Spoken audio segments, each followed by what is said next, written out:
नहीं फात कर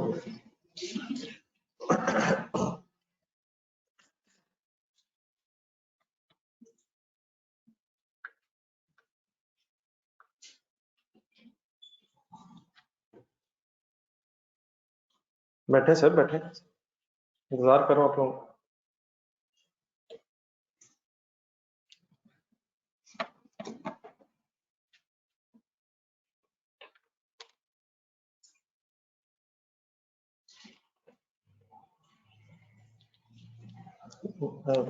ऑनलाइन आवाज जा रही अभी? स्टूडेंट्स आवाज ठीक है? अस्सलाम वालेकुम।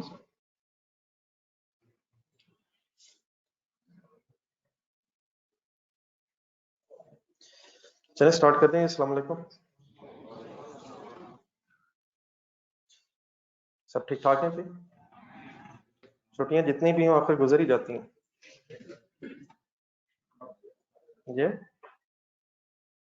जी ऑनलाइन स्टूडेंट्स इकट्ठे हो गए नहीं प्लीज।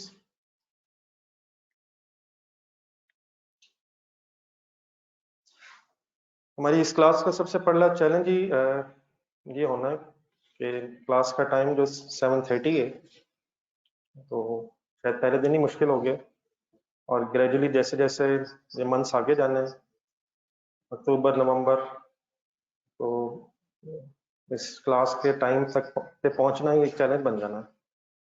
तो सबसे पहली चीज़ यही मेरा ख्याल है मैनेज करनी पड़ेगी, खासतौर पे जो एक साहब को देख के शादरा याद आया, तो दूर दूर से जो आते हैं तो डेफिनेटली मैनेज करना पड़ता है। हो जाएगा मैनेज? तो आपको टाइम पे सोना पड़ेगा सर, तभी हो सकता है, वरना ये नहीं हो सकता है कि 7 बजे उठे, 7 बजे सोएं और 7:15 उठें और 7:30 यहाँ आ जाएं। ये थ्योरेटिकली तो पॉसिबल है, लेकिन प्रैक्टिकली फिर बाकी फिर यही होगा कि 7:30 अगर पहुंच भी गए तो फिर जो काम रात को होना था वो यहाँ भी हो सकता है। अल्हम्दुलिल्लाह एनवायरनमेंट रीजनेबल है। बाकी माशाल्लाह बड़े हो गए हुए हैं। FA1 अगर आपने अटेम्प्ट कर लिया हुआ है और जिन हजरात ने कॉस्ट भी अटेम्प्ट कर लिया हुआ है, आई कैप खुल के आपके सामने आ चुका है। रियलिटी यही है कि कंसिस्टेंसी रिक्वायर्ड होती है। कुछ फॉर्मल सी बातें हैं, लेकिन जस्ट एक रिमाइंडर के तौर पर मिनिमम स्टेप तो ये है कि आपकी क्लासेस रेगुलरली पूरा सेशन गुजरी हैं। आपका क्या ख्याल है? ये तो मेरा ख्याल है कम से कम है। अगर आपने session he through out the session अगर क्लासेस इरेगुलरली ली हैं तो फिर तो वो सिलेबस ही प्रॉपर कवर नहीं होता है। तो मिनिमम रिक्वायरमेंट यही है कि टाइम पे आए, डेली आए और उसके बाद डेफिनेटली जो रोज का रोज है उसे रिवाइज करें। टेस्ट होंगे तो डेफिनेटली उसको टाइम दें। ये पूरा सेशन की कमिटमेंट है। जहां भी रिलैक्स करते हैं तो फिर आपको पता है उसके बाद बैकलॉग कवर नहीं होता है। ये चीजें जो रह जाएं उसको बाद में कवर करना तकरीबन इम्पॉसिबल है। और फिर हर टॉपिक लिंक भी है, ये भी आपको पता है। एक टॉपिक अगर आज हुआ तो उसने नेक्स्ट किसी टॉपिक में फिर मिक्स हो जाना है। तो कोई भी अगर टॉपिक वीक हो तो नेक्स्ट टॉपिक से भी खराब हो जाते हैं। ठीक है, तो जस्ट एक रिमाइंडर के तौर पर अब सेशन स्टार्ट हो गया है तो एक कमिटमेंट होनी चाहिए। डेली आए, टाइम पे आए, डेली का काम डेली करें और at the end of the फिर इतना भी टफ नहीं है। बाकी ठीक है, पेपर्स जो एग्जाम प्रेशर वो अपनी जगह, उसे हैंडल करना पड़ता है, लेकिन वहां तक जाने के लिए अपने आप को पहले वेल प्रिपेयर्ड रखना पड़ता है। ठीक है, तो पहले तो स्टार्ट मैंने इसलिए यहाँ से लिया कि जस्ट एक दोबारा जो रियलिटी है वो हमारे सामने आ जाए। ठीक है, चलो बाकी फिर बातें साथ साथ कर लेते हैं। जरा एक आपको पेजेस कुछ मिले उनमें से जरा एक जो सिंगल पेज था वो सामने रखना, थोड़ा सा जरा आज सब्जेक्ट का इंट्रोडक्शन से स्टार्ट कर लेते हैं। इस वक्त हम FA2 की क्लास में, FR2 financial accounting and reporting 2। शुरू में तो ग्रिड दी हुई है, उस ग्रिड को देखने से पहले जरा नीचे जरा जाएं और examinable specific examinable knowledge references कुछ लिखे हैं। छोटा सा काम, जरा सबसे पहले आप ये करें, जरा एक लिस्ट जो बनी हुई 1 से लेके 16 तक, इसमें देखें कोई पुराना टॉपिक है।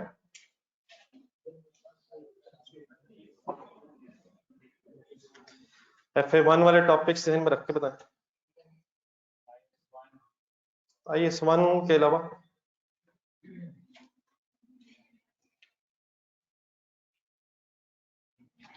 कुछ भी पुराना नहीं मिलेगा सर।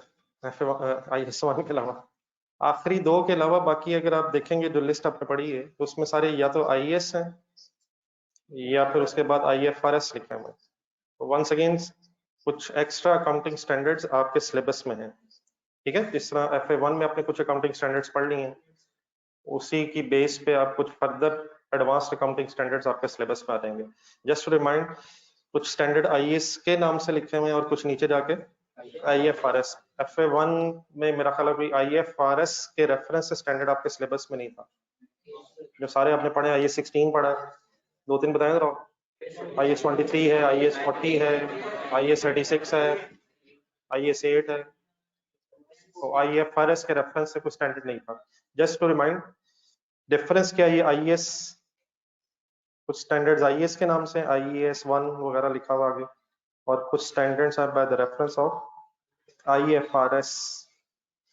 तो असल में इनमें डिफरेंस अब कोई नहीं रहा, सवाई इसके के तकरीबन आज से 20 साल पहले तक जो स्टैंडर्ड्स बनते रहे हैं, उनका रेफरेंस होता था IAS means international accounting standards, और जो तकरीबन 2003-4 के बाद से अकाउंटिंग स्टैंडर्ड्स बन रहे हैं, उनका फिर अब reference IFRS means international financial reporting standards, ठीक है। तो सिंपली इस तरह से कह सकते हैं, शायद जो पुराने स्टैंडर्ड्स अभी तक एप्लीकेबल हैं वो IAS के नाम से डिनोट हो रहे हैं, और जो नए स्टैंडर्ड्स आफ्टर 2003 बने हैं तो वो फिर IFRS के नाम से डिनोट होते हैं। तो पुराने नए कुछ स्टैंडर्ड्स हैं, लेकिन पुराने स्टैंडर्ड्स ऑब्वियसली जो अभी तक एप्लीकेबल हैं उन्हीं को अब हमने लिस्ट डाउन करना है या पढ़ना है, सॉरी। तो इन दोनों को अगर इकट्ठा बोलना हो, मतलब अगर हमने स्टैंडर्ड्स को इकट्ठा बोलना हो, तो अब कलेक्टिवली वर्ड तो IFRS से यूज होता है, लेकिन अकाउंटिंग स्टैंडर्ड्स की जब बुक पे परचेज करेगा उसके बाहर तो लिखा होगा IFRS, international financial reporting standards,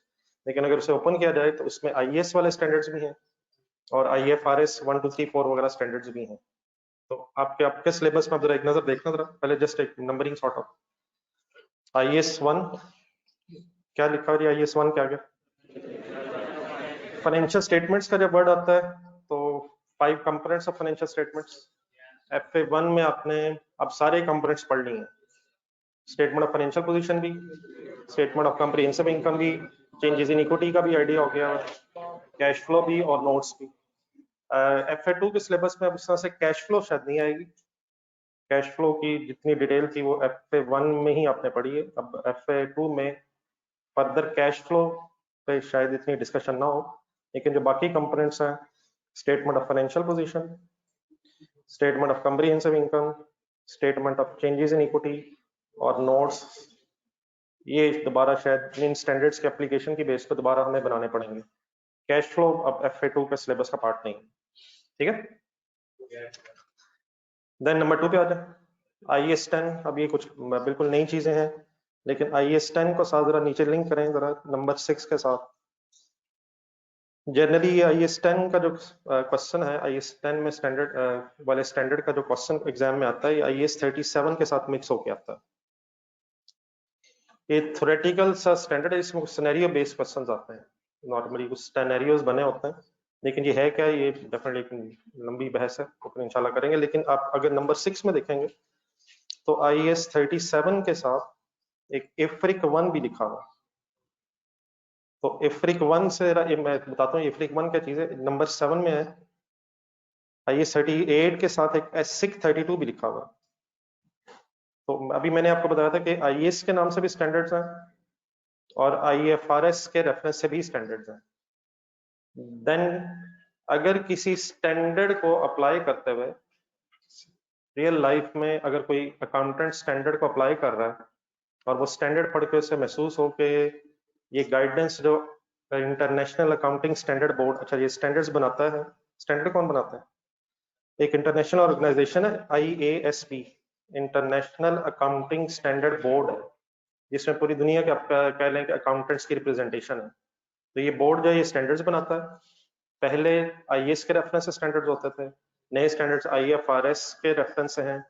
practically जब स्टैंडर्ड्स को अप्लाई किया जाता है और स्टैंडर्ड्स को अप्लाई करने में अकाउंटेंट्स को अगर कोई डिफिकल्टी महसूस हो या उन्हें ये पता चले अप्लाई करते हुए कि सफिशिएंट गाइडेंस नहीं है, तो अगर उन्हें क्लैरिफिकेशन रिक्वायर्ड, अकाउंटेंट्स को अगर स्टैंडर्ड्स अप्लाई करते हुए कोई क्लैरिफिकेशन रिक्वायर्ड हो, तो फिर वो IASB वालों को अप्रोच करते हैं और उन्हें बताते हैं कि स्टैंडर्ड हम किस तरह से अप्लाई करें, हमें फर्दर गाइडेंस दें।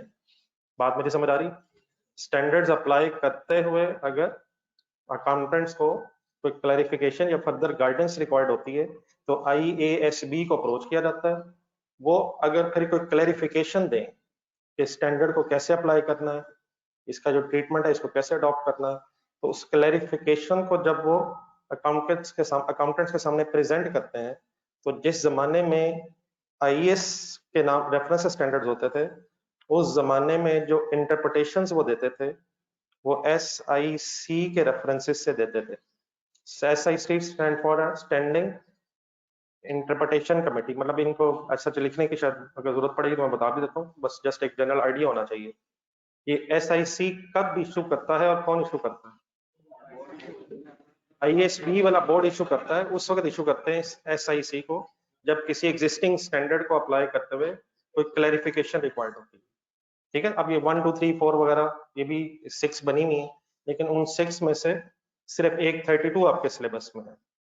ठीक है, लेकिन आजकल के दौर में आफ्टर 2003 जब स्टैंडर्ड्स IFRS के नाम से बनने शुरू हो गए हैं, तो अब जो क्लैरिफिकेशंस अगर दी जाती हैं तो वो SIC के रेफरेंस की बजाय IFRIC IFRIC international financial reporting interpretation committee. अब उसी तरह जैसा 6 थी, इस IFRIC 1 2 वगैरह भी हैं, तो 6 में से सिर्फ एक 32 और IFRIC में से IFRIC 1 आपके सिलेबस में। अब कुछ क्लियर हो गया प्लीज? तब अगर मैं कभी बोलूं आपके सामने IFRS, तो बेसिकली हम बात कर रहे होंगे 4 चीजों की। IFRS वाली बुक जब खोलेंगे तो उसमें IAS वाले स्टैंडर्ड्स भी होंगे, IFRS वाले स्टैंडर्ड्स भी होंगे और 6 भी होंगी पुरानी इंटरप्रिटेशंस अगर कोई अभी तक एप्लीकेबल है, और अगर नई इंटरप्रिटेशंस हैं तो वो IFRIC के नाम से मिले। ठीक है, आपसे तकरीबन एक अटेम्प्ट पहले तक ये जो ओरिजिनल अकाउंटिंग स्टैंडर्ड्स है वो आपको एग्जाम में भी लेके जाने अलाउड होते थे, मतलब वो पूरी आप जो स्टैंडर्ड्स की ICAP की बुक है वो बुक भी एग्जाम हॉल में ले जा सकते थे, लेकिन अब उन्होंने बुक जरा एग्जाम हॉल में लेके जाने की परमिशन, आप समझ रहे हैं मैं क्या बता रहा हूँ? ये वो काफी ज्यादा होती थी, तो मैं जरा थोड़ा सा बता रहा हूँ। नहीं, मैं मीन्स टू से इन अदर वर्ड्स जस्ट एक आइडिया दे रहा हूँ कि स्टैंडर्ड्स, ओरिजिनल स्टैंडर्ड्स की अगर बुक खोली जाए उसमें IAS वाले स्टैंडर्ड्स भी हैं, IFRIC के रेफरेंसेस से 1 2 3 4 स्टैंडर्ड्स भी हैं और 6 भी हैं, IFRIC भी हैं। अगर कभी आपसे वैसे ही कोई पूछे कि IFRIC क्या चीज होती है तो बता देंगे क्या होती है, बता दो।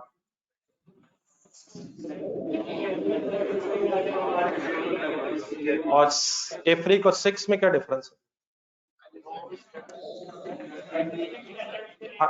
एग्जिस्टिंग स्टैंडर्ड्स करें या जो IAS, जिस एरा में IAS के रेफरेंसेस से स्टैंडर्ड्स बनते थे, तो उस एरा में जब इंटरप्रिटेशंस दी जाती थी तो वो भी SIC के नाम से इशू होती थी, लेकिन जब IFRS के रेफरेंसेस से स्टैंडर्ड बनना शुरू हो गए तब इंटरप्रिटेशंस भी IFRIC के रेफरेंस से होती हैं। पुरानी इंटरप्रिटेशंस SSE हैं और अब नई इंटरप्रिटेशंस IFRIC हैं। तो वो इंटरप्रिटेशंस जब वो स्टैंडर्ड जो अभी तक एप्लीकेबल हैं वो भी ओरिजिनल स्टैंडर्ड्स में अवेलेबल होते हैं, और जो नए स्टैंडर्ड्स हैं वो भी कलेक्टिव जो एक बुक बनाई हुई है स्टैंडर्ड्स की उसमें अवेलेबल है।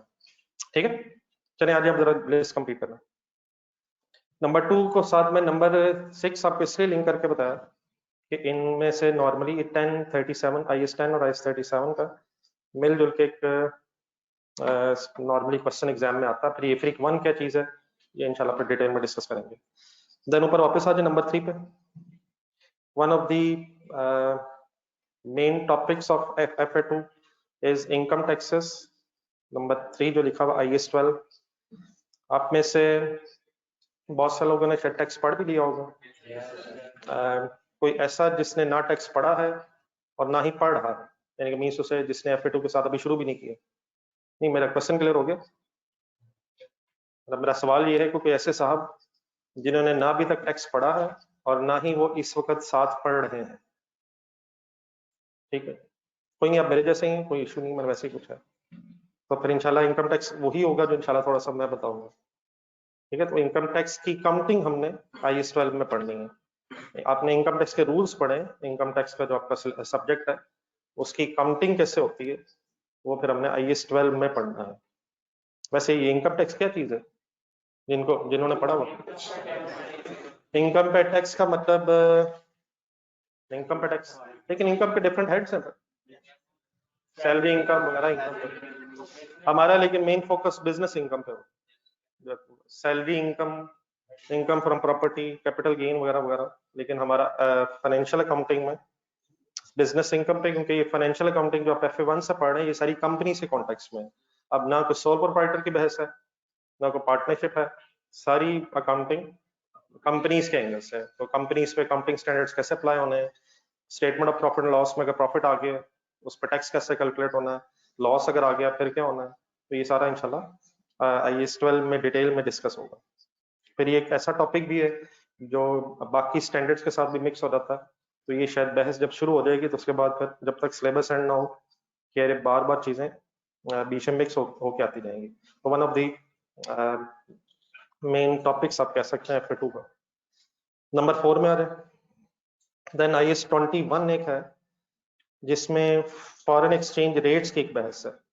फॉर एग्जांपल अगर आप पाकिस्तान में कोई चीज किसी फॉरेन कंट्री से इंपोर्ट करना है, वर्ड सुना कभी इंपोर्ट, मतलब फॉर एग्जांपल अगर आप पाकिस्तान में है और कोई चीज आप अमेरिका से परचेज करें, तो अमेरिका से पाकिस्तान में आप चीज जो आनी है ये इंपोर्ट कहलाएगी। और एक्सपोर्ट क्या होती है, अगर पाकिस्तान से चीजें बाहर किसी कंट्री में बेच रहे हैं, अगर पाकिस्तान में कोई चीज आ रही है और अमेरिका से आपने खरीदी है तो हो सकता है पेमेंट फिर आप डॉलर्स में कर रहे हो, तो डॉलर्स को फिर रुपीज में कन्वर्ट करके अकाउंटिंग होगी।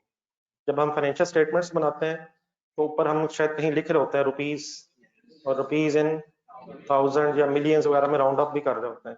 तो अगर कोई फॉरेन करेंसी ट्रांजेक्शन हो जाए, फॉर एग्जांपल 1 लाख रुपीज की आपने कोई मशीनरी, सॉरी 1 लाख डॉलर्स की अगर आपने मशीनरी परचेज की है, तो अब ये नहीं हो सकता कि कुछ ट्रांजेक्शन रुपीज में हो और कुछ डॉलर्स में मिक्स हो जाए। तो अगर हम पाकिस्तान में है तो हम फिर सारी ट्रांजेक्शन्स को पाकिस्तानी करेंसी में कन्वर्ट करेंगे, तो डॉलर्स को रुपीज में कन्वर्ट करेंगे। फिर अगर आपने एक्सपोर्ट की है फॉर एग्जांपल किसी यूरोपियन कंट्री में, यूरोस में या पाउंड्स में, रियाल्स में, तो जो भी फॉरेन करेंसीज होंगी उन्हें पाकिस्तानी रुपीज में कैसे कन्वर्ट करके काउंटिंग करते हैं, ये फिर हम डिस्कस करेंगे IAS 21 वाले स्टैंडर्ड में।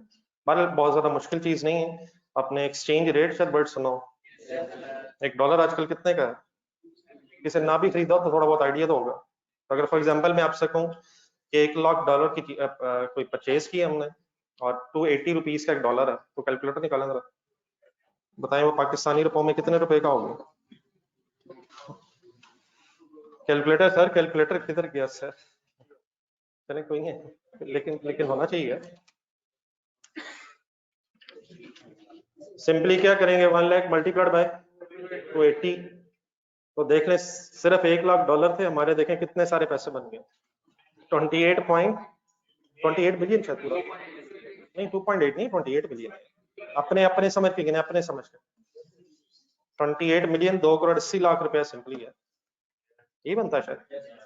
तो एक्सचेंज रेट्स की बेस पे फॉरेन करेंसी को पाक रुपीज में कन्वर्ट करके IAS 21 में कन्वर्जन करना सीखेंगे।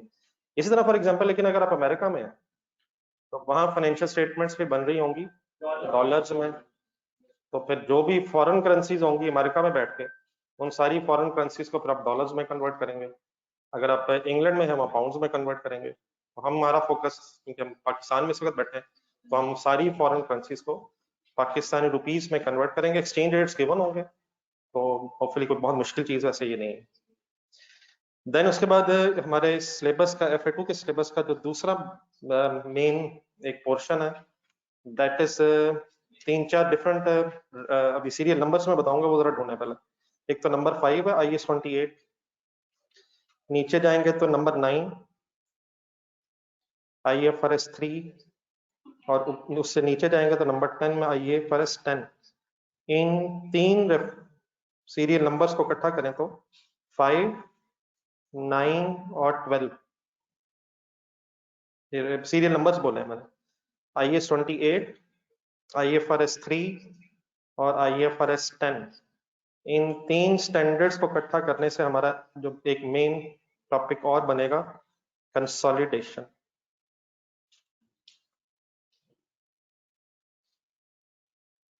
कौन कौन से रेफरेंसेस कह रहा हूँ स्टैंडर्ड के, IAS 28, IFRS 3 और IFRS 10 इन्हें अगर मिलाएं तो कंसोलिडेशन का एक कॉन्सेप्ट बनता है। यहाँ से कंसोलिडेशन का मतलब ये है कि अगर आपकी कंपनी ने किसी और कंपनी को टेक ओवर कर लिया है, आपकी कंपनी ने किसी और कंपनी के अगर मोर देन 50% शेयर्स खरीद लिए हैं, एक कंपनी ने किसी दूसरी कंपनी के मोर देन 50% शेयर्स खरीद लिए हैं, तो इस केस में फिर एक अकाउंटिंग की एडिशनल रिक्वायरमेंट ये है कि जिस कंपनी ने शेयर्स खरीदे हैं और जिस कंपनी के शेयर्स खरीदे हैं, इन्होंने अपनी अलग अलग फाइनेंशियल स्टेटमेंट्स तो बनानी ही बनानी है। फॉर एग्जांपल एक कंपनी ए है और एक कंपनी बी है।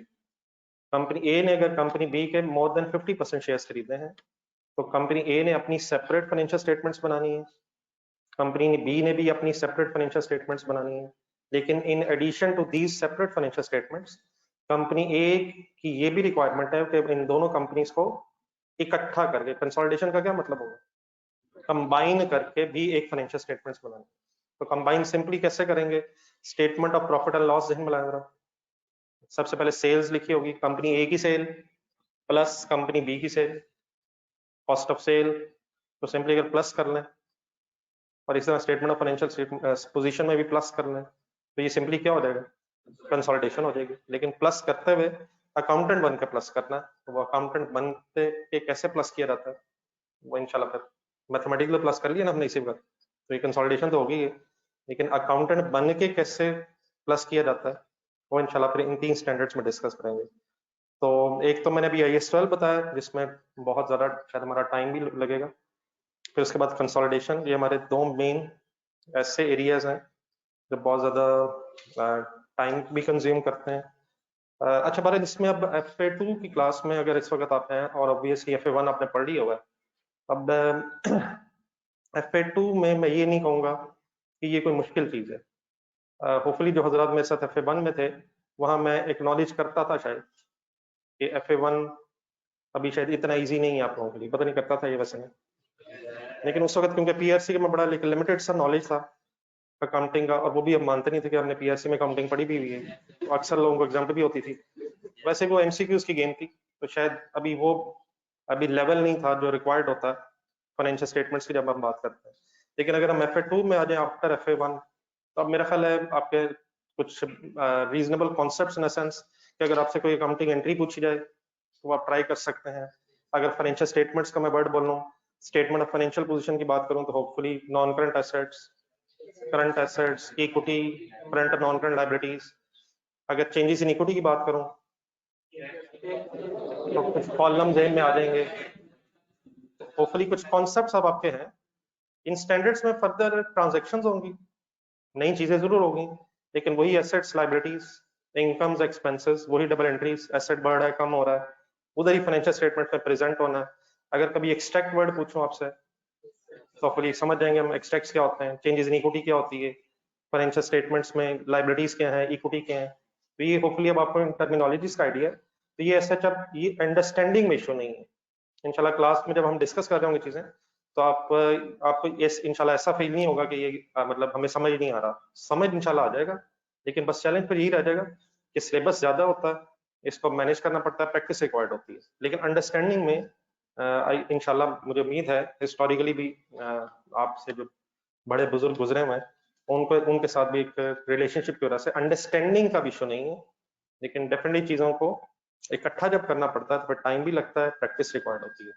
ठीक है, तो ये चीजें जब मैंने मसलन में 2 जो आपको ये एरियाज बता रहा था, IAS 12 बता रहा हूँ या कंसोलिडेशन, ये ठीक है, नहीं भी होंगी, इसमें नए कॉन्सेप्ट्स भी आएंगे, लेकिन होपफुली कोई मुश्किल वाली चीज नहीं है। प्रॉब्लम उसी वक्त बनना है जब क्लासेस पेंडिंग हो जाए, लेक्चर्स कवर ना हुए हों, होमवर्क साथ साथ ना किए हों, प्रैक्टिस अगर कम हो जाएगी तब प्रॉब्लम आएगी। ठीक है, तो आई होप कि आप मोटिवेटेड अपने आप को रखेंगे। बाकी इसमें आफ्टर FA1 और खास तौर पर जिन हजरात ने कॉस्ट की हिम्मत कर ली हुई है, तो उसके बाद अब आपको इंशाल्लाह CA में मुश्किल नहीं है, मुश्किल इन सेंस पढ़ते हुए मुश्किल नहीं होगा।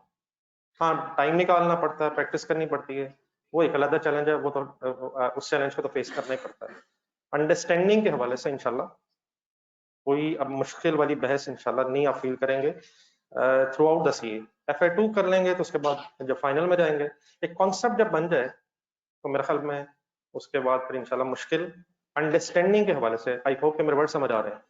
मतलब मैं ये कह रहा हूँ कब कल नहीं आना, बल्कि अब मतलब रोज का रोज आ जाए तो इंशाल्लाह आपको प्रॉब्लम फेस नहीं करनी पड़ेगी। अल्लाह करे मैंने कुछ सही समझा। जो स्टूडेंट्स आपको तो समझ आ गई मेरी बात। देन सर उसके बाद आ जाए नंबर 7। नंबर 7 में लिखा हुआ है IAS 38। FA1 में आपने IAS 16 पढ़ा है, प्रॉपर्टी प्लांट इक्विपमेंट, वो थे tangible assets, land building plant and machinery. लेकिन IAS 38 में हमने डिस्कस करना है इनटेंजिबल एसेट्स। इनटेंजिबल एसेट्स की कोई एग्जांपल, सबसे बेस्ट सॉफ्टवेयर है, वगैरह वगैरह भी हैं, लेकिन एक सॉफ्टवेयर की एग्जांपल तो मिनिमम जहन में रखी जा सकती है। अब सॉफ्टवेयर एक इंटेंजिबल एसेट के तौर पे नॉन करंट एसेट है, अगर परचेज करेंगे, हाँ मैं दूसरी अपनी जा रहा हूँ, इंशाल्लाह डिस्कस करेंगे, गुडविल है, पेटेंट्स हैं वगैरह वगैरह, कॉपीराइट्स हैं मे बी। तो एक सॉफ्टवेयर अगर आपने परचेज किया तो उसने एज एन एसेट आपकी बुक्स में डेबिट होना। फिर अगर उसकी कोई लिमिटेड लाइफ है तो उसने डेप्रिशिएट की जगह वर्ड अमोर्टाइजेशन, मसलन डेप्रिसिएशन की काउंटिंग एंट्री अगर है डेप्रिसिएशन डेबिट और एक्यूमुलेटेड डेप्रिसिएशन क्रेडिट, तो जस्ट वर्ड्स बदल जाएंगे। उसी तरह amortisation debit, accumulated amortisation credit. फिर जिस तरह इम्पेयरमेंट का एक कॉन्सेप्ट था, तो इम्पेयरमेंट ऑफ टेंजिबल एसेट जिस तरह है उस तरह फिर इंटेंजिबल एसेट्स में। अच्छा, कुछ स्टैंडर्ड जो हमने ऑलरेडी पढ़े हुए FA1 में, उनकी भी कुछ ना कुछ एप्लीकेशन, IAS 40 हो गया इन्वेस्टमेंट प्रॉपर्टी वाला, IAS 23 शायद आ जाएगा बोरिंग कॉस्ट, IAS 16 तो बार बार आ ही जाएगा। तो कुछ पिछले स्टैंडर्ड्स एज इट इज शायद हमें डिफरेंट टॉपिक्स में शायद जरूरत भी पड़ती रहेगी। तो इनटेंजिबल एसेट्स की वैसे तो इंशाल्लाह लंबी बहस है, लेकिन कुछ मिलती जुलती होगी। जिस तरह IAS 16 में टेंजिबल एसेट्स हैं और उसी तरह IAS 38 is for intangible assets. तो जिस तरह IAS 16 में notes of financial statements, schedule बनता था, रिवैल्यूएशन हो जाए, तो वो कुछ इस तरह की चीजें हैं। लेकिन साथ इसके एक SIC 32 लिखा हुआ। SIC 32 बेसिकली एड्रेस करती है वेबसाइट्स को। अगर आपने कोई वेबसाइट बनाई है तो वो कोई एसेट है, website development, website tangible intangible है। अब तकरीबन ये 2001 से ऑनवर्ड्स कोई दुनिया में ये IT और वेबसाइट्स का कॉन्सेप्ट शुरू हुआ है। तो पहले जो ओरिजिनल IAS 38 था उसमें वेबसाइट का क्या करना है अगर डेवलप किए, तो वो इसलिए डिस्कस नहीं हुआ था क्योंकि ये पुराना स्टैंडर्ड है, उस वक्त वेबसाइट्स का कॉन्सेप्ट ही नहीं होता था। तो ये जो SIC 32 है ये फिर इसलिए इशू की गई ताकि फिर अगर कोई कंपनी अपनी वेबसाइट डेवलप करे और उस डेवलपमेंट पे खर्चा हो रहा है तो उसका फिर अकाउंटिंग ट्रीटमेंट अलग से स्पेसिफाइड है, IAS 38 में नहीं है, और उसके लिए अलग से SIC 32 इशू हुई थी। ये क्या मैंने बताया था SIC क्या SIC नहीं, मतलब अब जो IAS 38 जब अप्लाई हो रहा था और लोगों में वेबसाइट्स डेवलप करना शुरू कर दी तो उसमें कोई गाइडेंस ही मौजूद नहीं थी। तो फिर अकाउंटेंट्स ने अप्रोच किया तो उन्होंने कोई नया स्टैंडर्ड बनाने की बजाय फर्दर बस इंटरप्रिटेशन दे दी by the name of, by the reference of SIC 32। Then sir उसके बाद नंबर 8 है एग्रीकल्चर लिखा हुआ IAS 41। फार्मिंग बिजनेस, अगर कोई फार्मिंग बिजनेस हो, मसलन डेयरी फार्मिंग है, कोई आइडिया? आजकल तो बड़े बड़े dairy farms, milk production, meat production, तो अगर इस तरह का कोई बिजनेस हो जाए, किसी ने बहुत सारे शीप्स, काउस, एसेट है, एप्पल ऑर्चर्ड, मैंगो ट्रीज, नहीं मजा आ रहा? आप किस बिजनेस में, कहाँ, किस कंपनी में जॉब करेंगे आप? नहीं, जहाँ से अच्छे, मतलब जहाँ से अच्छी सैलरी मिलेगी। अगर कोई ऑस्ट्रेलियन कंपनी बुला ले जहाँ फार्म्स है तो आप इसलिए इनकार कर देंगे कि यार हम इसलिए हाँ कर देंगे क्योंकि सैलरी अच्छी है। तो IAS 41 है, पता होना चाहिए कि अगर शीप्स हैं, काउज हैं, ट्रीज हैं, तो इनको कैसे मेजर करने, ऑर्चर्ड्स हैं, बहुत बड़े बड़े बिजनेसेस हैं यार, प्लीज यार। देन उसके बाद नंबर 10 छोटा सा एक्सटेंडेड IFRS 8 ऑपरेटिंग सेगमेंट, ये क्या है? ये शायद इस वक्त जरा मुश्किल है समझाना। देन उसके बाद फिर IFRS 9 है फाइनेंशियल इंस्ट्रूमेंट्स, ये भी एक नई बहस है। नंबर 13 में फिर एक डिस्कशन है, ये भी बड़ा स्टैंडर्ड है IFRS 15, इसमें revenue from contracts with customer लिखा हुआ है। ये रेवेन्यू किसे कहते हैं जरा सोच के। प्रॉफिट और रेवेन्यू एक ही चीज है? असल में रेवेन्यू इनकम है, रेवेन्यू इनकम को शायद कहते हैं। और जो आप क्वेश्चंस देखते हैं तो उनमें अक्सर वो बिजनेसेस देखते हैं जो गुड्स बेच के इनकम कमाते हैं। तो गुड्स बेच के अगर इनकम कमा रहे हो तो फिर हम वर्ड यूज कर लेते हैं सेल्स। सेल्स क्या चीज है? गुड्स की इनकम है, गुड्स बेची तो उसकी इनकम है। लेकिन अगर फॉर एग्जांपल कोई कॉलेज या यूनिवर्सिटी है, उसका रेवेन्यू कहां से आएगा? फी इनकम, फीस इनकम। क्या ख्याल है? कोई अगर प्लाजा ओनर है तो रेंट इनकम, कमीशन इनकम। कोई बैंक है, इंटरेस्ट इनकम। तो असल में जो मेन इनकम होती है बिजनेस की, जिसे हम शायद स्टार्ट में लिखते हैं सबसे ऊपर, that is called as revenue. तो रेवेन्यू कब रिकॉर्ड होता है? सुना होगा आपने, जब कैश आ जाए, जब रेवेन्यू अर्न हो जाए। इन अदर वर्ड्स सेल या इनकम कब क्रेडिट होती है? जब इनकम अर्न हो जाए। इनकम कब अर्न हो जाती है? जब रिस्क एंड रिवॉर्ड ट्रांसफर हो जाए, जब कमाई हो जाए वगैरह वगैरह। कैश या रिसीवेबल डेबिट, इनकम क्रेडिट। तो इनकम फिर डिफरेंट बिजनेसेस की होती हैं और डिफरेंट बिजनेसेस में इनकम कब रिकॉर्ड होती है, ये लंबी एक बहस है जो IFRS 15 में आएगी, IFRS 15। ठीक है। देन फिर आगे लिखा हुआ IAS 16 ही लिखा हुआ, IFRS 16 लिखा हुआ। IAS 16 कौन सा स्टैंडर्ड है? तो प्रॉपर्टी प्लांट इक्विपमेंट है। ये जो IFRS 16 है ये लीजेस से रिलेटेड है। अगर किसी कंपनी ने कोई एसेट लीज पे ली है तो वो उसको कैसे अकाउंट फॉर करेगी, ये भी एक बड़ा टॉपिक में से। और जिस कंपनी ने एसेट लीज पे दी है वो कैसे काउंटिंग करेगी। असल जिस बैंक ने या लीजिंग कंपनी ने एसेट लीज पे दिया है उसका काउंटिंग ट्रीटमेंट क्या होगा। और जिस कंपनी ने एसेट लीज पे लिया है, दो पार्टीज होंगी ना। एक कौन होगा? जो एसेट लीज पे दे रहा है।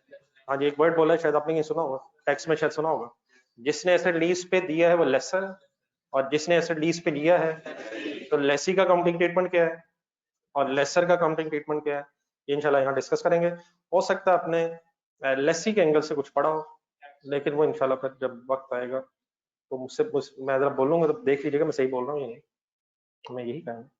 तो आपने लेसी के एंगल से पढ़ा होगा, वो भी टैक्स की कैलकुलेशन में पढ़ा होगा। इन डेप्रीसिएशन और इंटरेस्ट आप शायद ऐड करते होंगे, सर बस ठीक है। Number 15 sir. देन सर कुछ कंपनीज एक्ट की रिक्वायरमेंट्स भी आपके FA2 के सिलेबस में है। कंपनी लॉ वैसे आपका एक अलग सब्जेक्ट भी है जो कंपनीज ने कैसे गवर्न करना है उससे रिलेटेड है, लेकिन उस कंपनीज एक्ट में दो स्केड्यूल्स हैं, ये जरा आगे जरा ढूंढे, थर्ड बल्कि तीन है, third fourth and fifth schedules हैं। इन स्केड्यूल्स में कंपनीज की फाइनेंशियल स्टेटमेंट्स के कुछ डिस्क्लोजर्स लिखे हुए हैं। मैं कहना ये चाह रहा हूँ, कंसंट्रेट करो जरा।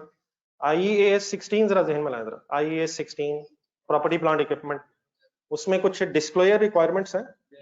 नोट्स में जाके स्केड्यूल बनाएं। अगर कोई एसेट रिवैल्यू कर लिया है तो नेम ऑफ रिवैल्यूअर बताएं, डेट बताएं, वगैरह वगैरह बताएं। तो वो तो अकाउंटिंग स्टैंडर्ड में डिस्क्लोजर रिक्वायरमेंट्स है। लेकिन पाकिस्तान में जब कंपनीज ने फाइनेंशियल स्टेटमेंट्स बनानी है, पाकिस्तान में कंपनीज ने जब फाइनेंशियल स्टेटमेंट्स बनानी है तो स्टैंडर्ड्स की डिस्क्लोजर रिक्वायरमेंट्स के साथ साथ कुछ कंपनीज एक्ट की डिस्क्लोजर रिक्वायरमेंट्स को भी फुलफिल करना है। इस कंपनीज एक्ट के third fourth and fifth schedule में कुछ एक्स्ट्रा डिस्क्लोजर्स बताए हुए हैं जो एज एन अकाउंटेंट आपको पता होने चाहिए जब आप कंपनी की फाइनेंशियल स्टेटमेंट्स बना रहे हो। इट मींस जब आप नोट्स बना रहे हो तो आपने अपने फाइनेंशियल स्टेटमेंट्स में स्टैंडर्ड्स की सारी डिस्क्लोजर रिक्वायरमेंट्स भी पूरी करनी है, और उसके साथ साथ जो डिस्क्लोजर रिक्वायरमेंट्स कंपनीज एक्ट में हमारे मुल्क के लॉ में है रिगार्डिंग कंपनीज, उनको भी आपने फॉलो करना होता है। असल में यहाँ 3 स्केड्यूल्स लिखे हुए हैं, तो इससे ये थर्ड स्केड्यूल है, इसमें तो ये लिखा हुआ कि लॉ की नजर में प्राइवेट कंपनी कौन सी है और पब्लिक कंपनी कौन सी है वगैरह। फिर फोर्थ स्केड्यूल में अगर कोई लिस्टेड कंपनी है, उतना बड़ी कभी जिस कंपनी के शेयर्स स्टॉक एक्सचेंज में ट्रेड हो रहे हैं, तो अगर कोई लिस्टेड कंपनी है उसने कौन से डिस्क्लोजर्स देने हैं एक्स्ट्रा, कौन सा एक्स्ट्रा डिस्क्लोजर देना अपने शेयर होल्डर्स को, ये फोर्थ स्केड्यूल में लिखा हुआ है। और अगर अदर देन कोई लिस्टेड कंपनी है तो उसने अपनी फाइनेंशियल स्टेटमेंट्स बनाते हुए कौन से डिस्क्लोजर्स देने हैं, ये फिर फिफ्थ स्केड्यूल में लिखा हुआ है। तो थर्ड स्केड्यूल में कंपनीज को डिफरेंट कैटेगरीज में डिवाइड किया हुआ है। फोर्थ स्केड्यूल में लिस्टेड कंपनीज के डिस्क्लोजर है, और फिफ्थ स्केड्यूल में other than the listed companies के कुछ डिस्क्लोजर रिक्वायरमेंट्स हैं। तो मैं जस्ट एक आइडिया इसलिए दे रहा हूँ कि शायद एक तरह स्टार्ट हो जाए, वरना डेफिनेटली एक लंबी बहस है, तो इंशाल्लाह और डिस्कस करेंगे। मीसो से ये यहाँ कोई एंट्रीज नहीं होंगी, ये सिर्फ कुछ डिस्क्लोजर्स हैं, और डिस्क्लोजर्स का जब वर्ड आता है तो आई होप कि आपके ज़हन में नोट्स तो फाइनेंशियल स्टेटमेंट्स आ जाते हैं वहां पे। फिर बस फॉर एग्जांपल कंपनी का बिजनेस क्या है, कंपनी ने कंपनी के प्लांट मशीनरी कितनी है, लैंड कितनी है, ये कुछ एक्स्ट्रा डिस्क्लोजर्स मांगे हुए हैं। कंपनीज एक्ट हमारे मुल्क में जब कंपनी लॉ बनाया गया तो कंपनी लॉ बनाते हुए इन स्केड्यूल में कुछ एक्स्ट्रा डिस्क्लोजर्स लिखे हुए हैं जो एज एन अकाउंटेंट अपने शेयर होल्डर्स को देने हैं। ये कंपनी वैसे होती किसकी है? शेयर होल्डर्स की। लेकिन share holders day to day affairs में इन्वॉल्व नहीं होते हैं। शेयर होल्डर्स के बिहाफ पे डायरेक्टर्स कंपनी को मैनेज करते हैं, और डायरेक्टर्स की रिस्पॉन्सिबिलिटी है कि वो फाइनेंशियल स्टेटमेंट्स बनाएं। डायरेक्टर्स की रिस्पॉन्सिबिलिटी है कि वो फाइनेंशियल स्टेटमेंट बना के शेयर होल्डर्स को भेजें। डायरेक्टर्स इस रिस्पॉन्सिबिलिटी को फुलफिल करने के लिए आप जैसे अकाउंटेंट्स को ढूंढते हैं, और आप जैसे अकाउंटेंट्स को फिर पता होना चाहिए कि डायरेक्टर्स की रिस्पॉन्सिबिलिटी को फुलफिल करते हुए मुझे कहाँ से क्या क्या एक्स्ट्रा इंफॉर्मेशन भी शेयर होल्डर्स को बतानी है। आई होप कि आप कॉन्टेक्स्ट समझ आ गए। इट मींस अगर आप पाकिस्तान में फाइनेंशियल स्टेटमेंट्स बना रहे हैं तो आपको सिर्फ कहाँ के डिस्क्लोजर्स नहीं, स्टैंडर्ड्स के डिस्क्लोजर्स नहीं, लॉ के डिस्क्लोजर्स का भी पता होना चाहिए। ठीक है। और फाइनली सर लास्ट एक theoretical topic code of ethics का भी है, और जिस तरह कोड ऑफ एथिक्स है टैक्स में भी है, ये मेरा ख्याल है कि ऑडिट में भी है, और भी कहीं है। एथिक्स पढ़ा है टैक्स में तो है ना, principles of ethics, and then फिर मेरा ख्याल थ्रेड्स वगैरह भी शायद होंगे। तो एथिक्स हर जगह ही है, जहां जहां भी पहुंच जाएंगे। एथिक्स इसलिए बताने की आपको जरूरत है क्योंकि वैसे तो इंसान को पता नहीं होता है कि एथिकल बिहेवियर क्या है। मसलन अगर मैं आपसे कहूं कि यार मैंने आपसे इसलिए झूठ बोला कि मुझे क्या पता झूठ नहीं बोलते, बात तो सीधी सी है। मैंने अगर अपने सिलेबस में पढ़ा ही नहीं कि झूठ नहीं बोलते, तो मुझे क्या पता कि झूठ नहीं बोलते, आपको पता ना है। तो एथिक्स पढ़ने वाली चीज होती है या अप्लाई करने वाली चीज है? लेकिन क्योंकि दुनिया मेरे जैसे लोगों से भरी हुई है, और आप जैसे लोग अभी थोड़ी दूर हैं, प्रोफेशनल लाइफ तक नहीं पहुंचे, तो हम लोगों ने जिस तरह दुनिया चला दी है, हमारी वजह से आप लोगों को ये कोड ऑफ एथिक्स पढ़ना पड़ता है। इंशाल्लाह मुझे उम्मीद है कि जैसे ही कुछ अरसे बाद आप प्रोफेशनल लाइफ में आ जाएंगे तो ये कोड ऑफ एथिक्स निकाल दिया जाएगा। तो हमारी वजह से आपको फिलहाल क्या कर पढ़ना पड़ता है, मैं को बताएगा वैसे फंडामेंटल प्रिंसिपल्स में क्या था? कोई टैक्स वाला पूछ रहा हूँ, टैक्स में यही होना चाहिए। तो बारे में मेरा ख्याल है मैं बात अपनी प्रॉपर नहीं, मैं समझा नहीं सका शायद अपनी बात। इंशाल्लाह जब आएंगे तो फिर लंबी बहस करेंगे। कोड ऑफ एथिक्स में यही बताया हुआ कि किस तरह का बिहेवियर होना चाहिए, और फिर समटाइम्स इंसान इस बिहेवियर पे क्यों कम्प्रोमाइज कर लेता है, इस तरह की डिस्कशन करेंगे। एक छोटा सा 5-7 नंबर का क्वेश्चन इसमें से भी आ सकता है। नॉर्मली एक सिनेरियो से बना होता है, उस सिनेरियो में आपसे पूछा होता है कि इसमें कौन से एथिकल प्रिंसिपल्स हैं जिसकी वायलेशन हो रही है, और आप इस पोजीशन में अगर होते तो आप क्या करते हैं। नॉर्मली एक सिनेरियो से बनाया होता है। ठीक है। चलिए, ये तो मैंने आपके सामने एक ब्रीफ सा इंट्रोडक्शन रख दिया। आपको एक दूसरा सेट मिला होगा, हाँ थोड़ी सी मेरा ख्याल है पढ़ाई शुरू कर ही लेते हैं। ये जरा इंशाल्लाह बुक इस हफ्ते में आपके पास आ जाएगी, लेकिन ये चंद दिन जरा अपने पास से जरा नोट्स जरा संभाल कर रखने आपने। जी ठीक है जी, ऑनलाइन स्टूडेंट्स आप साथ हैं मेरे?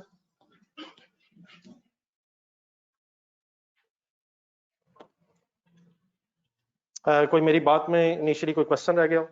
वैसे तो मैंने जस्ट एक आइडिया दिया आपको, कोई डिटेल में मैंने डिस्कशन नहीं की है। तो आपके जहन में चीज आ रही हो सर?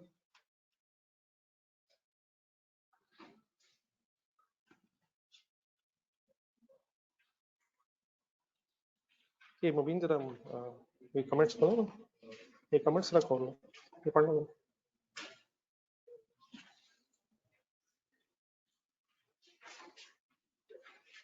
ये मेरी क्लास के बाद याद करवाना पड़ेगा जी। वो मैडम मैं देखता हूँ। करें जी स्टार्ट। ये सर हम अपनी डिस्कशन स्टार्ट करेंगे लीज के स्टैंडर्ड से एंड रेफरेंसेस IFRS 16। लेकिन इस लीज के स्टैंडर्ड को फॉर्मली स्टार्ट करने से पहले जरा पेन हाथ में रख लें और कैलकुलेटर पकड़ लें। इस लीज के टॉपिक में हमें कुछ प्रेजेंट वैल्यू का कॉन्सेप्ट बार बार अप्लाई करना पड़ेगा। तो पहले जरा अगर रिवाइज हो जाए, अभी वर्ड सुना आपने प्रेजेंट वैल्यू। इम्पेयरमेंट वाले स्टैंडर्ड में हम कुछ present value of cash flows की वर्किंग करते थे। फ्यूचर वैल्यू की अगर आज वैल्यू फाइंड आउट करनी हो तो उसे प्रेजेंट वैल्यू कहते हैं।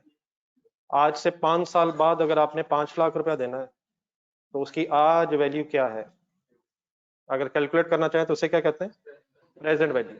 तो प्रेजेंट वैल्यू कैलकुलेट करने के लिए दो फॉर्मूले आपके पास ये लिखा हुआ है जो मैं पढ़ रहा हूँ इनिशियली इस वक्त साथ साथ मेरे जरा शुरू करना।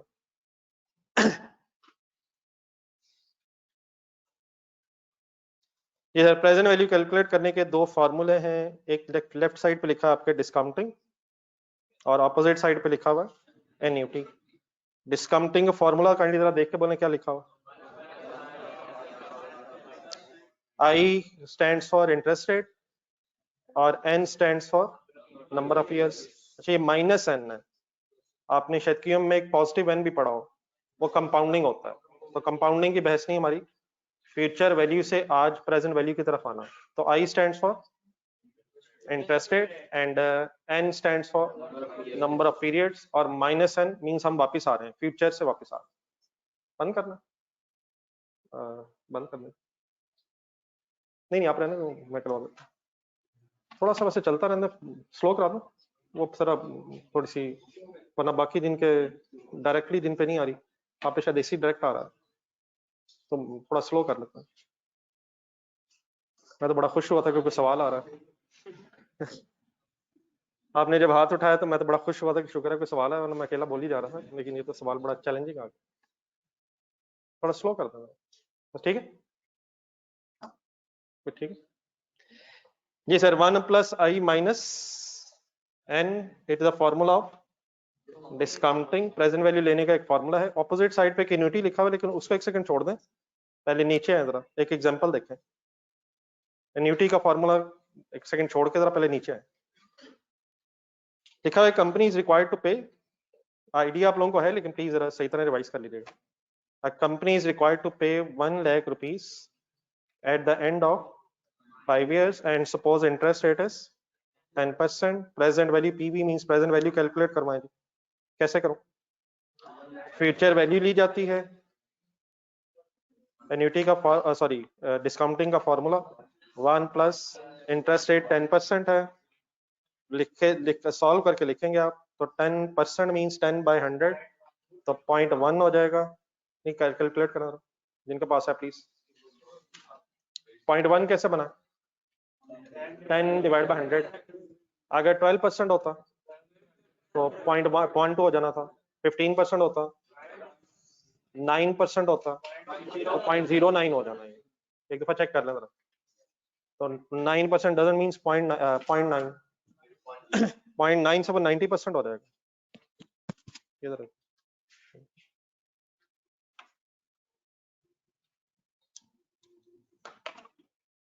एक सेकंड।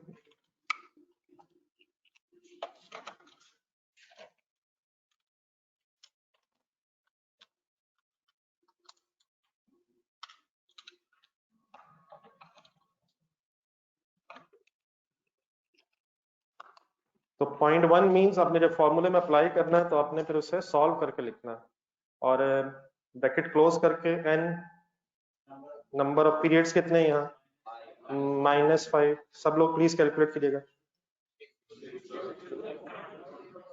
और आंसर काइंडली अगर मुझे राउंड ऑफ करके बता दें 62092।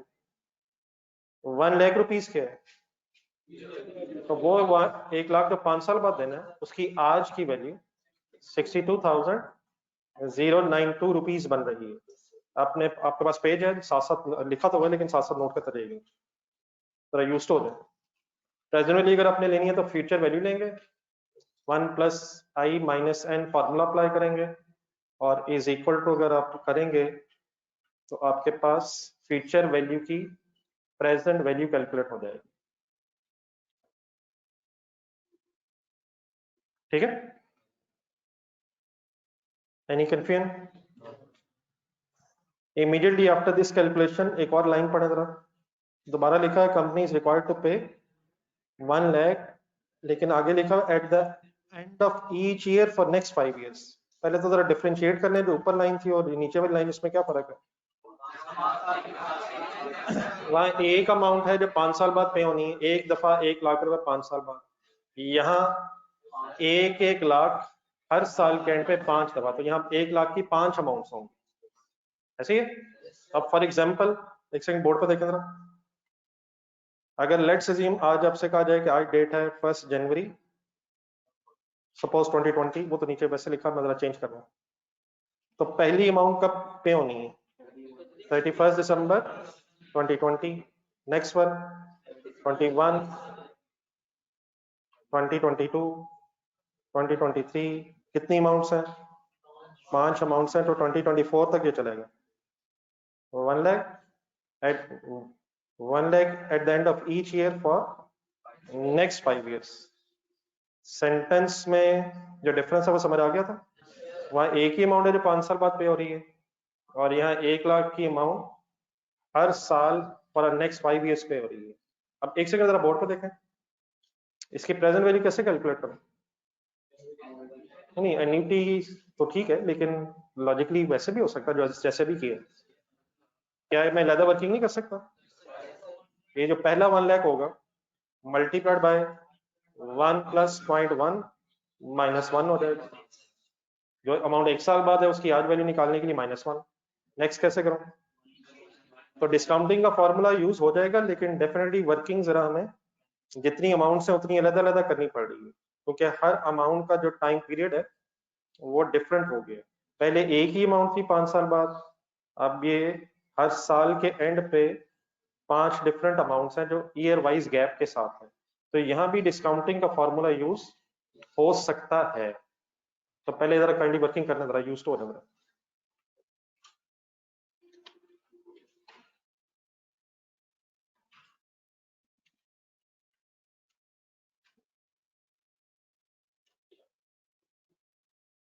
आप अपनी कैलकुलेशन चेक करें, लिखी नहीं है मैंने, तो सिर्फ डेट्स चेंज की।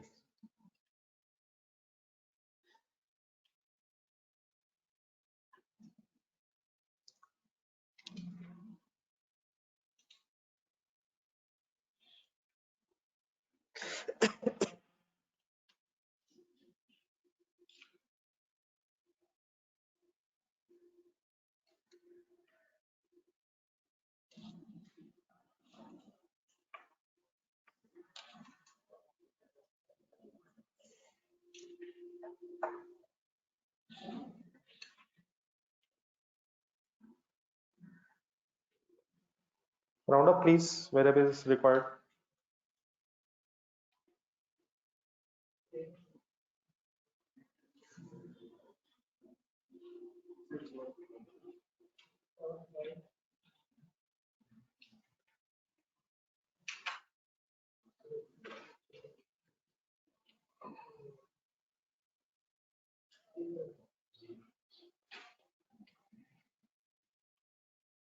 ठीक है फिर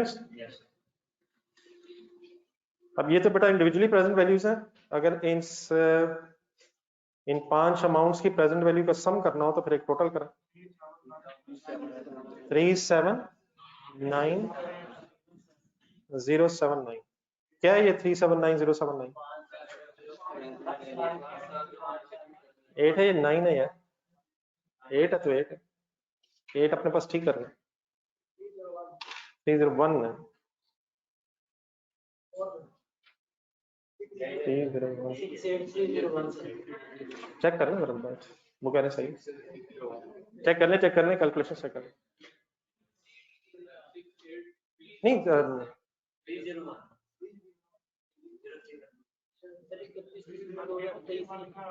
कौन से पे क्या फिगर? 68301 सॉरी ठीक है नहीं फिगर्स? चलिए मेन कॉन्सेप्ट है, ये 379,079 क्या है? ये 1 लाख रुपए की प्रेजेंट वैल्यू नहीं, 5 लाख भी शायद कहना मुनासिब नहीं है। ये उन 5 अमाउंट्स की प्रेजेंट वैल्यू है जिन्हें हमने 1-1 लाख करके पे करना। मसलन फॉर एग्जांपल अगर ये 5 लाख रुपए इकट्ठा 5 साल बाद देना होता, 5 लाख रुपए इकट्ठा 5 साल बाद देना होता, फिर तो हम ये ना कर रहे होते। तो ये उन 5 अमाउंट्स की प्रेजेंट वैल्यू है जिन्हें हमने 1-1 लाख करके 5 सालों में पे करना। मतलब 1 लाख ये है 5 लाख की प्रेजेंट वैल्यू, लेकिन उस 5 लाख की जिसे हमने 1-1 लाख की 5 इंस्टॉलमेंट्स में हर साल के एंड पे पे करना। आई होप मेरा सेंटेंस समझ आ गया। मतलब फॉर एग्जांपल अगर मैं कहता आपको कि 5 लाख रुपया 5 साल बाद देना है, फिर आप सिंपली क्या करते? नहीं, फिर भी डिस्काउंटिंग लगाते, लेकिन कैसे लगाते? 5 लाख इंटू 1 प्लस आई माइनस एन स्टेट में। ये हमने अलग अलग वर्किंग क्यों की है? क्योंकि इकट्ठा किसी डेट पे हमने पे नहीं करना, इनकी डेट्स डिफरेंट है, at the end of each respective year है फॉर नेक्स्ट 5 ईयर्स। ठीक है? अब ये बेटा जो कैलकुलेशन हमने की है ये बिल्कुल सही है, हम सेपरेटली वर्किंग कर सकते हैं, लेकिन जरा टाइम कंज्यूमिंग है। क्या वर्ड यूज किया मैंने? मतलब फॉर एग्जांपल अगर 10 अमाउंट्स होती, 8 अमाउंट्स होती, तो हमें अलग अलग वर्किंग करनी पड़नी, तो उसमें काफी टाइम लग रहा है। तो एन्युटी का फॉर्मूला जो ऊपर लिखा होता है, ऊपर जाए राइट साइड पे एक फॉर्मूला, अगर एक से ज्यादा अमाउंट्स हो, अब मैंने 3 चीजें बोलूंगा, जरा गौर से सुने, जरा लिखा तो हुआ है लेकिन जरा अपने जहन में रिकॉल रखिएगा, बार बार फिर अप्लाई करवाना आपने। अगर एक से ज्यादा अमाउंट्स हो और वो अमाउंट्स लेकिन सेम हो, एक से ज्यादा अमाउंट्स हो लेकिन वो सेम हो, और नंबर 3 उनका जो टाइम का गैप है, अगर एनुअल है तो फिर हर अमाउंट में एनुअल गैप हो, अगर सेमी एनुअल है, सेमी एनुअल क्या होता है? अगर 6 मंथ्स का गैप है तो सब में 6 मंथ्स का, मंथली गैप है, क्वार्टरली गैप है, तो अगर जो भी टाइम का गैप है अगर सब में सेम है, तो एक से ज्यादा अमाउंट्स हो, सेम अमाउंट्स हो और टाइम का गैप भी सेम हो, तो फिर हम टाइम बचाने के लिए रादर देन के बार बार अलग अलग डिस्काउंटिंग का फॉर्मूला लगाएं, हम एन्युटी के फॉर्मूले से भी वर्किंग कर सकते हैं। लेकिन एक सेकंड बोर्ड पर देखें, अगर फॉर एग्जांपल इस तरह से हो जाए, जो थर्ड अमाउंट थी वो सपोज 1,50,000 है, तो अब एन्युटी का फॉर्मूला एक से ज्यादा तो है लेकिन अमाउंट्स डिफरेंट हो गई हैं, टाइम गैप भी ठीक है, तीनों चीजें होनी चाहिए। नंबर एक से ज्यादा अमाउंट्स हो, सेम हो, टाइम गैप अगर सेम हो, तो we can use formula of annuity to save a time, इंशाल्लाह आंसर सेम ही आएगा। मुझे जरा अप्लाई करवा दें। फिलहाल एक से ज्यादा अमाउंट्स भी हैं, सेम भी हैं और टाइम का इंटरवल भी सेम है, तो एन्युटी का फॉर्मूला अगर मैंने यहाँ अप्लाई करना हो तो क्या हो सकता है? कैसे होता है? प्लीज अपने वर्ड्स मेरे गौर से सुनना है। हो सकता है पहले ये बता दें, क्यों हो सकता है? एक से ज्यादा है, सेम है, टाइम का गैप कांस्टेंट है। देन अगर एन्युटी का फॉर्मूला अपने अप्लाई करना है तो उसका वे ये होता है कि आप एक इंस्टॉलमेंट की अमाउंट ले लें, पांचों को इकट्ठा करके नहीं, क्या बोला मैंने? तो 1 लाख मैंने ले लिए। देन उसके बाद आप ऊपर देखें अपने पास पेज पे, एन्युटी का फॉर्मूला देखे प्लीज सबने बोलना राइट साइड पे, 1 माइनस है, देन ब्रैकेट में 1 प्लस है, 0.1 तो मैंने सॉल्व किया है, 5 एनुअल इंस्टॉलमेंट्स है -5 और डिवाइडेड बाय 0.1 है। प्लीज सब कैलकुलेटर पकड़े।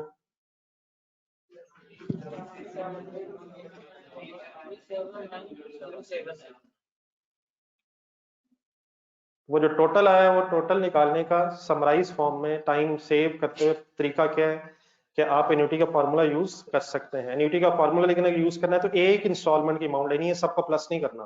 5 लाख मैंने नहीं लिखा है, एक इंस्टॉलमेंट की अमाउंट है। एन्युटी का फॉर्मूला एक दफा दोबारा देख के बोलें जो लिखा हुआ है, तो ऊंची बात में जरा, -5 क्यों किया? Number of instalments, number of instalments 5 मैंने लिखी, तो आंसर है अप्रोक्सीमेटली 379,079। अपने साथ अपने पास जरा ये वाला नोट करना, नीचे लिखा हुआ है लेकिन जरा नोट करना ये वाली बात।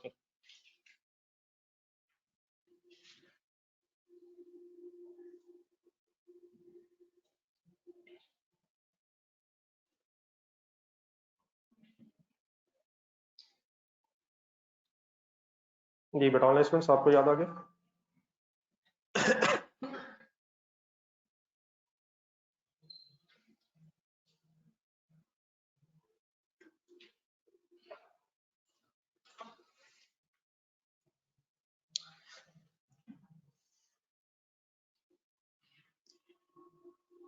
एक जरा पैराग्राफ भी जरा हाईलाइट करने, दरमियान में एक जहाँ एन्युटी का फॉर्मूला दोबारा पेज पे लिखा हुआ, उसके नीचे ये जो मैंने अभी बोला आपके सामने, उसको जरा पढ़ के जरा हाईलाइट कर लेंगे।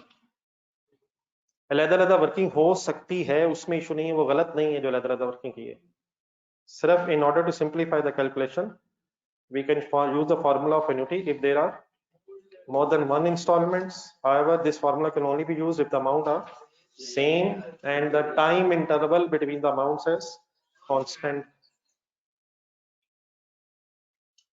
तो यहाँ से ऑनवर्ड्स फिर अगर ये तीन चीजें हो गई तो फिर हम अपना टाइम बचाने के लिए एन्युटी का फॉर्मूला यूज कर लेंगे।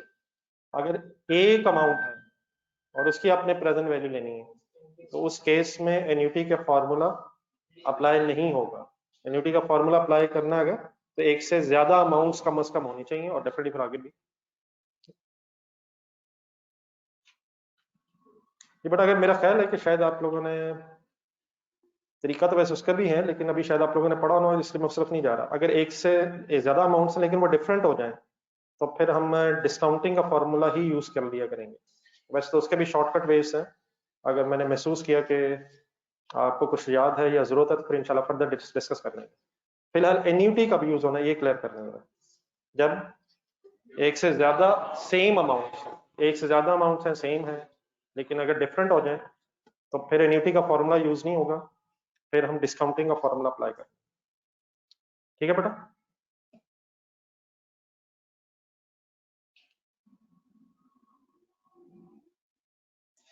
देन अरे थोड़ी सी फर्दर प्रैक्टिस करने, एग्जांपल्स लिखी हुई इसके नीचे जहां ये एन्युटी वाली वर्किंग हुई थी 379039, कुछ कैलकुलेशंस और करवाएंगे।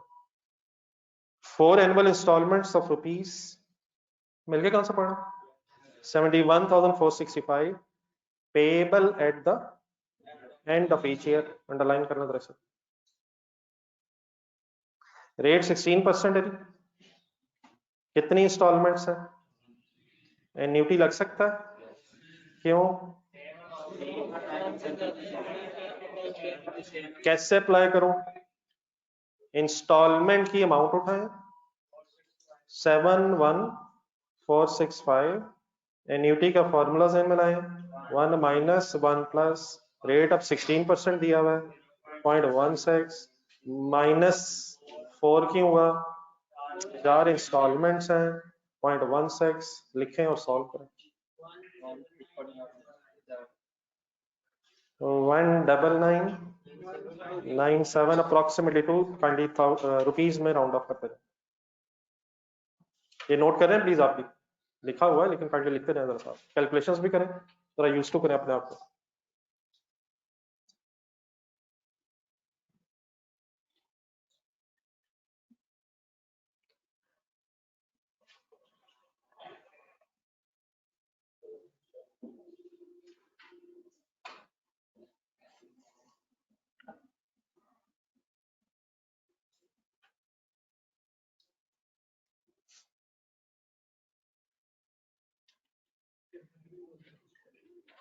चलो आगे। अब लास्ट एग्जांपल लिखी हुई ये जरा पहले समझ लीजिएगा मेरे से। Next 4 annual instalments of rupees 2000 payable at the beginning of the period. अब ये जरा हाईलाइट कर लेंगे। इंटरेस्ट रेट 20% है लेकिन अब डिफरेंस ये है at the beginning of each period. Instalments arrears में भी होती हैं और एडवांस में भी होती हैं। Arrears means end of the period और advance means beginning of the period. हो सकता है पहले आपने को दो फार्मूले अलग-अलग पढ़े हैं लेकिन गौर से मेरी बात सुनिएगा, शायद किसी नए फार्मूले की जरूरत नहीं है। सिर्फ डिफरेंस क्या है अब इस एग्जांपल में, क्या लिखा हुआ है 4 एनुअल इंस्टॉलमेंट्स हैं लेकिन beginning of the period, beginning of each year. For example अगर डेट हो आज 1 जनवरी 2020 तो अकॉर्डिंग टू दिस सेंटेंस पहला 2000 कब देना है आपने, 2020 वाला जो ईयर है उसकी इंस्टॉलमेंट अगर बिगिनिंग ऑफ द ईयर में देनी है आपने तो वो आज ही देना है आपने। ये किस साल का किस डेट पे है, 2020 का, 2020 के शुरू में है। नेक्स्ट डेट कौन सी आएगी 2021, 2021 वाली अमाउंट 2021 के स्टार्ट में हो जाएगी। और अगर 4 अमाउंट्स हैं तो 22 वाली अमाउंट 22 के स्टार्ट पे और 23 वाली ईयर की अमाउंट 23 के स्टार्ट पे आ जाएगी। ऐसे ही सर 4 इंस्टॉलमेंट है, इसलिए मैं 4 पे रुक गया हूँ। अब हमने अगर प्रेजेंट वैल्यू कैलकुलेट करनी है तो प्रेजेंट वैल्यू किस डेट पे कैलकुलेट होगी according to this example? Present value आज को कहते हैं, तो आज कौन सी डेट है? तो हम इस डेट पे खड़े हैं और सिचुएशन ये बन गई है कि जो अमाउंट्स हैं वो जिस साल की हैं उस साल के शुरू में पे हो रही हैं। तो अब ये जो 2000 पहले 2000 रुपये पहले तो 2000 रुपीज है, ये तो आज ही पे हो रहे हैं, तो इनकी प्रेजेंट वैल्यू क्या होगी?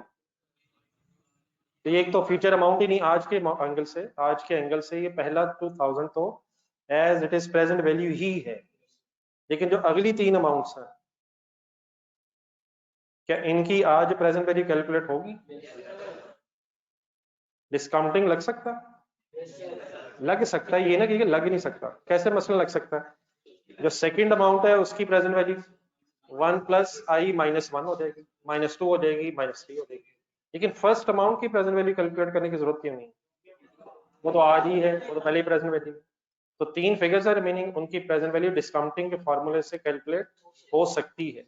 लेकिन क्या उन नेक्स्ट 3 अमाउंट्स की प्रेजेंट वैल्यू एन्युटी के फॉर्मूले से भी कैलकुलेट हो सकती है? वो क्यों हो सकती है? क्योंकि एक से ज्यादा है, वो भी एक से ज्यादा है, सेम है और टाइम इंटरवल भी सेम है। ठीक है प्लीज। तो अब अगर मैंने इसकी प्रेजेंट वैल्यू कैलकुलेट करनी इन सारी अमाउंट्स की, तो गौर से मेरे वर्ड सुने। पहला जो 2000 है ये तो as it is present value ही है, ये बात समझ आ रही? तो वो तो मैंने प्रेजेंट वैल्यू की वर्किंग करते हुए एज इट इज ही लिख लिया है, क्योंकि उसकी फ्यूचर वैल्यू प्रेजेंट वैल्यू आज ही की है। देन फिर कितनी अमाउंट्स आएंगी जिनकी हमने प्रेजेंट वैल्यू निकालनी है? और उन 3 के लिए हम एन्युटी इसलिए यूज कर सकते हैं क्योंकि एक से ज्यादा सेम अमाउंट्स हैं। ठीक है, तो अब एन्युटी अगर अप्लाई करना तो क्या करूं? इंस्टॉलमेंट की अमाउंट उठाऊं और देन एन्युटी का फॉर्मूला बने 1 माइनस 1 प्लस 0.1 माइनस, अब ये कंसंट्रेट करना रहा है, अब -3 करूं या -4 करूं? अभी थोड़ी देर पहले तो हमने -4 करवाया। तो असल में जब एंड ऑफ द ईयर है तो चारों इंस्टॉलमेंट्स में इंटरेस्ट शामिल है, उन चारों इंस्टॉलमेंट्स की प्रेजेंट वैल्यू आनी है। तो इन अदर वर्ड्स जो एन होता है एन्युटी के फॉर्मूले में, वो नंबर ऑफ इंस्टॉलमेंट्स हैं जिनकी प्रेजेंट वैल्यू अपनी कैलकुलेट करनी है। तो फर्स्ट 2000 अलग हो गया, उसकी प्रेजेंट वैल्यू सेम है, और बाकी फिर 3 अमाउंट्स ऐसी रह गई हैं जिनकी आपने प्रेजेंट वैल्यू लेनी है। तो देयरफॉर प्लीज -3 सबको समझ आ जाएगा, और डिवाइडेड बाय 0.1, और देन जब आप सॉल्व करेंगे तो पहला 2000 भी क्यों लेंगे? यहाँ 3 की प्रेजेंट वैल्यू आ जाएगी और वो present value as it is है, तो टोटल इन 4 इंस्टॉलमेंट्स की प्रेजेंट वैल्यू आपके पास कैलकुलेट हो जाएगी। आई होप कि क्लियर होगी। तो ये भी जरा थोड़ा सा एक्सप्लेन कर लें, तो राइट साइड की जगह नीचे एंड में मेरा ख्याल है जरा डेट्स भी अगर चेंज करके लिखनी है वो भी लिख लें, जरा अरेंजमेंट कर लें। तो अगर एडवांस में कोई अमाउंट्स आ जाए बिगिनिंग ऑफ द पीरियड, तो फर्स्ट अमाउंट अलग कर लें, और उसके बाद फिर जितनी रिमेनिंग अमाउंट्स रह गई हैं वो अगर सेम है और टाइम पीरियड भी सेम है, तो उस पर फिर एन्युटी का फॉर्मूला अप्लाई करके टोटल फिगर आ सकती है। जी ठीक है बेटा स्टूडेंट्स।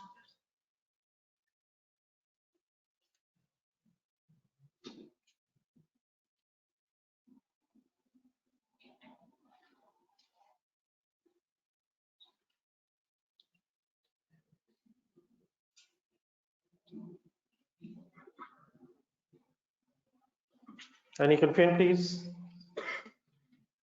तो कंफ्यूजन ना रह जाए, इसी की बेस पे ये सारी डिस्कशन होनी है जो इस टॉपिक में है। मेन काम इसमें बार बार प्रेजेंट वैल्यू इसी का है।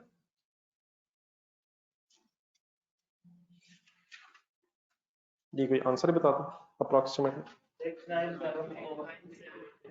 694, ये किसकी प्रेजेंट वैल्यू है?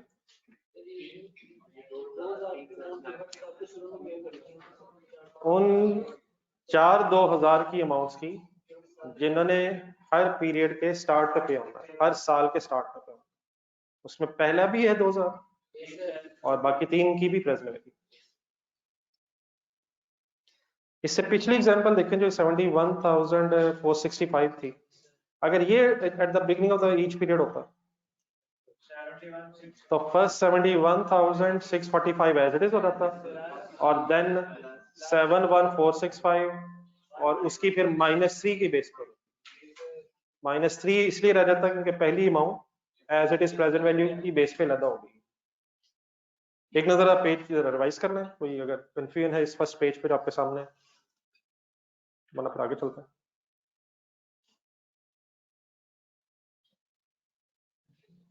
कोई लिख तो नहीं रहा?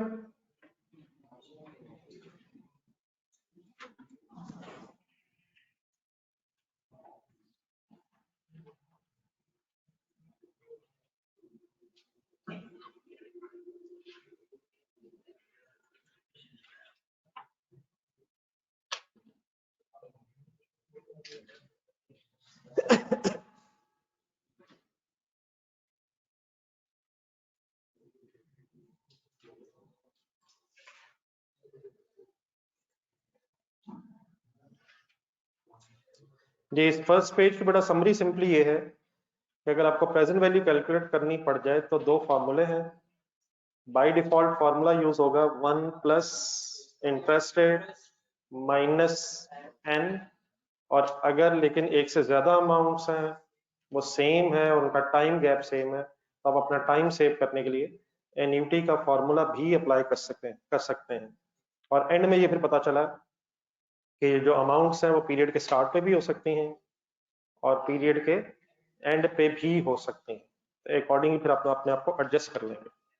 नेक्स्ट पेज पर